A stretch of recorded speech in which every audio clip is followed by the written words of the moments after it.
কুমারবন শিশু শিক্ষা নিকেতন এবং আদর্শ কোচিং সেন্টারের প্রধান শিক্ষক এবং এই প্রতিষ্ঠানের অন্যান্য শিক্ষক শিক্ষিকা মণ্ডলী এবং সামনে উপস্থিত আমার শ্রদ্ধেয় অভিভাবক অভিভাবিকাগণকে জানাই আমার অন্তরের অন্তঃস্থল থেকে শুভেচ্ছা, অভিনন্দন এবং ভালোবাসা। প্রতি বছরই আমি বক্তব্য রাখি, এবারও সেটা রাখছি।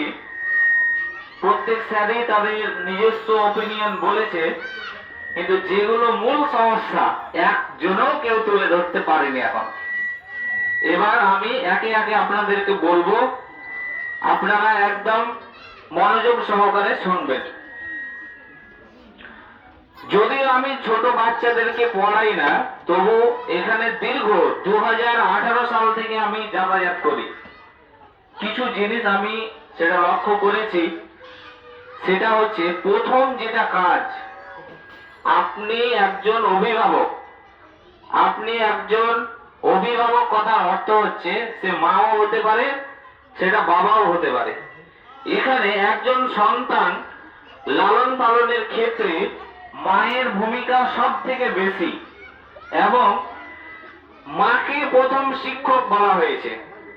তাহলে একজন মায়ের কিছু কাজ রয়েছে। ওই সকালে উঠলাম, ঝাড়ঝাঁটা দিয়ে দিলাম, সারাদিন কাজ করছি, এটা মায়ের কাজ নয়। মায়ের মূল যেটা ইম্পর্টেন্ট কাজ, সেটা হচ্ছে একটা সন্তানকে সুশিক্ষিত করা, সঠিকভাবে লালন পালন করা। এটাই একটা মায়ের প্রধান এবং গুরুত্বপূর্ণ কাজ। পঠন পাঠন ব্যবস্থার উন্নতি সাধন সম্পর্কে আমাদের আলিম স্যার, বাকি স্যারেরা অনেক বলেছে। ছাত্রছাত্রীরা নিয়মিত কোচিং সেন্টারে আসে না, সেটাও আপনারা শুনেছেন।